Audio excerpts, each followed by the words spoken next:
Azza? All right, mate. Don't go anywhere. Okay, boy. I can't stand. I'm too tired to stand. Barry Hearn. Barry, it's been a long night, but in the end, when it's a successful night, who cares? Yeah, well, you know, adrenaline's a funny thing, isn't it? I mean, I suppose when it actually dies down, we're all going to be exhausted. But for the moment, we're all on a high. Blood's pumping around your veins, which is what God intended. So I'm not going to knock the good Lord, you know, if that's what he intended, that's what I'm going to do. So I'm not in the slightest bit tired, but I've no doubt I'll pay a price for it tomorrow. We all question whether or not AJ could do that kind of performance over 12 rounds. Yeah. Disciplined, clinical, used the jab. Yeah. We saw it in the Olympics, but haven't seen it in the pros. He proved that he can box a bit as well. Well, I thought he boxed more than a bit. You know, I thought it was a masterclass. I thought technically almost perfect. Actually negated Andy Ruiz completely, because Andy Ruiz is a tough guy and a good fighter, but he's a scrapper. You know, he wants to be in the middle of the ring throwing shots with somebody. He's got a great chin. I mean, Anthony hit him with several concussive punches tonight, never really moved him. Probably gave him a thought in his head, don't go too close, which was tactically brilliant as well.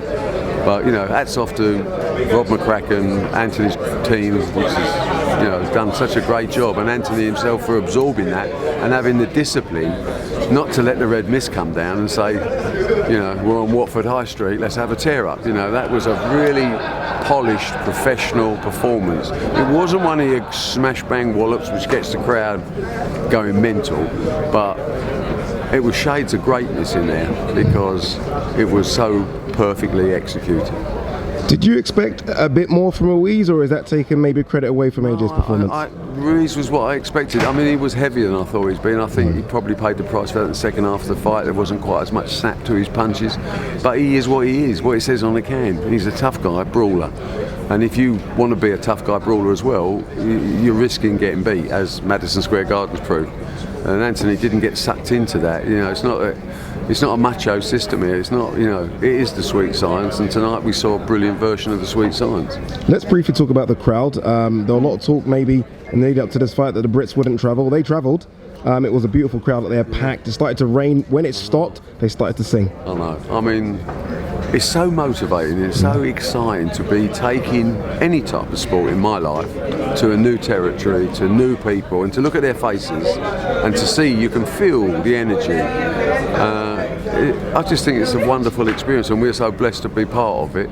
But I think that the side benefit of it is that sort of performance in that sort of environment hopefully leaves a message to the young people of Saudi Arabia to get in the gym, get fit, maybe fight, but not necessarily, get training, live a life, you know. And I think Anthony Joshua is just the most wonderful role model for boxing globally anyway.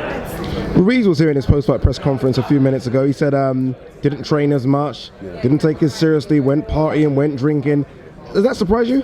No, I mean, look, he won the jackpot. You know, when you've struggled all your life and you suddenly win a jackpot, it's almost not human to enjoy it, but probably did enjoy it a little bit too much, hence the weight, I think. But I don't blame him for that. I mean, he's a lovely man, by the way, Andy Ruiz. He's a gentleman. And he'll come again at some level with, you know, because he's one of the top heavyweights in the world. And I think there's quite a lot of fights out there I'd love to see Andy Ruiz involved in, because they're crowd-friendly fights. And if you get someone else who wants to tear up, you know, and wants to toss a coin, which is dangerous, it'd be a very entertaining fight with half a dozen other heavyweights I can think of. AJ's last two fights have been away from the UK, obviously Madison Square Garden here in Saudi Arabia. The Brits want to see him back home. Yeah, is there a chance of that? Wembley, Cardiff next fight? Listen, there's always a chance, but you know, you've got to address those questions to Eddie and the team, because they're the ones that make the decision. You know, I just sort of float around, they give me a free ticket, they put up with me moaning about things and suggesting stuff. I think, you know, you have to take into account this is a business as well. It's a short career, and our job is to maximise our clients' earnings. And Anthony's job is to win fights, and so far, on both sides, it's working rather well. Let's quickly touch on Dillian Whyte. Before this fight against Marius Vaki, he was cleared by UCAD, a big weight off his shoulders. Talk to me about that. That was a good thing. I mean, normally we are used to decisions taking years, months. This one took a long time, but finally he is cleared. Relief for him, relief for the team as well. Well, he's not cleared. The actual announcement was that he never failed the test. I find that astonishing that it took any time at all if he didn't fail the test, and I think there'll be repercussions on that. I think UCAD have got a lot of answering to do, because I think they've damaged Dillian Whyte's reputation, and I think Dillian has taken it in a really solid way, you know. But because he's an active fighter, he probably went in with 4, 5, 6 weeks short of training for this fight, and you know, we saw it in his weight. He was a bit sluggish. He got the win, but it was more of a statement to himself that I'm a professional boxer. Yeah. I mean, if I get an opportunity, that's how I earn my living. But I'm a big fan of Dillian Whyte. I think he's a very, very genuine heavyweight, and I think he's got a big 2020 coming.